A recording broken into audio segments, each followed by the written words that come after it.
الحمد لله رب العالمين والصلاة والسلام على سيد الأنبياء والمرسلين وعلى آله وصحبه أجمعين.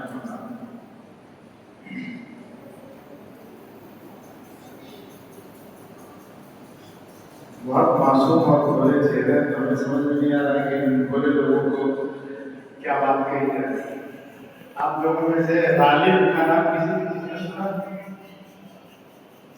مرزا اسد اللہ خان غالب کا نام سنا؟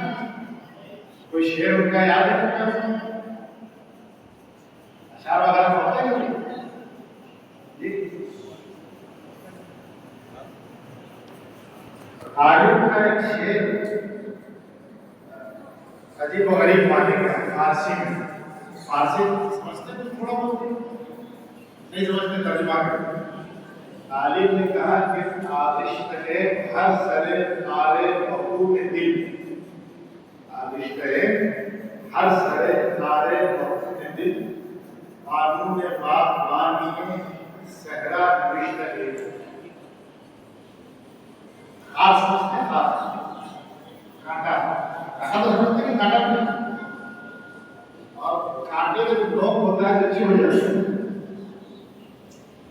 تو غالب کہتا ہے کہ میں نے تمام کانٹوں کو اپنے دل سے سیراب کیا, سینچا, اور میں وہ آدمی جس نے صحرا سب چیز جو بیابان ہوتا ہے جہاں پر ریت,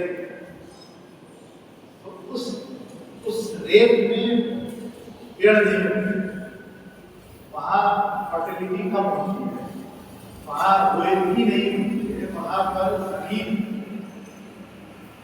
سرخیز نہیں ہوتی, وہاں پر کھیتی کرنا بہت مشکل تھا. تو کہا کہ میں نے صحرا میں کیسے باغ لگایا جائے گا اس کا اصول مرتب کیا. یہ شعر میں نے اس جگہ میں دیکھ کے یاد آیا کہ سنا کیونکہ یہ کسی زمانے میں کھیت خود اور پودے ہوئے ہوں گے یا کھیتی ہوتی ہوگی گیہوں کی دھان کے. پھر اس کے بعد ایک شخص نے اس جگہ کو خوبصورت بنایا, سارا عمارت کے اعتبار سے بھی خوبصورتی ہے اور چمن بندی بھی, حسین و جمیل ماحول اور ایٹماسفیئر بھی خوشنما اور دلکش ہے. یہ کون کرتا ہے؟ یہ خیال کہاں پیدا ہوتا ہے؟ یہ خیال پیدا ہوتا ہے کسی شخص کے فیاض دل, کسی شخص کے زرخیز دماغ, اور دماغ آپ کا میرا سب کا یکساں ہوتا ہے. اوپر نیچے تھوڑا بہت ہوگا لیکن دماغ میں یکسانیت ہوتی ہے. It's all similar. ہمارا کام کیا ہوتا ہے کہ اس دماغ کو کھول کے اس کے اندر جو چھپا ہوا خزانہ ہے اس کو نکالیں. امام ابن تیمیہ کا نام آپ لوگوں نے سنا؟ ابن تیمیہ کسی موقع پر کہتے تھے کہ کبھی کبھی تصور میں, خیال میں, ہمارے دل میں وہ کیفیت پیدا ہوتی ہے کہ اس میں جو لذت ہے اس لذت کا نام ہی اصل جنت ہے. کہ جنت میں اس سے بڑھ کے اور کیا لذت ہے. اکبر الہ آبادی کا نام سنا آپ لوگوں نے؟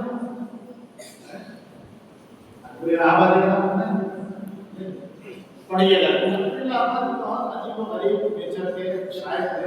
مولانا عبد المجید دریابادی اس کو عارف باللہ کہتے ہیں. اس نے کہا کہ اس میں سے نہیں مطلب دل جس سے ہو بے گانا. اس میں سے نہیں مطلب دل جس سے ہو بے گانا, مطلوب ہے اس میں سے دل ہی میں جو کھینچتی ہے, دل میں جو لہر پیدا ہوتی ہے.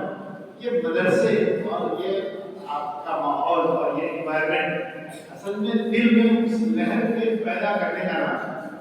دل میں لہر کیسے ہوتی ہے؟ دل میں لہر ہوتی ہے لفظوں کے مادھیم سے, لفظوں کے معرفت سے. آپ کا کام یہاں پر سیکھنا ہے, اساتذہ کا کام سکھانا ہے. یہ میری گفتگو کرنی ہے, بات ختم ہو جائے گی. اور آپ سے گزارش ہے, تمام چھوٹے بڑے سب آپ کو صرف ایک کام کرنا ہے, اپنے علم کو راستہ دینا. کیونکہ لفظوں کے پیچھے پڑھنا.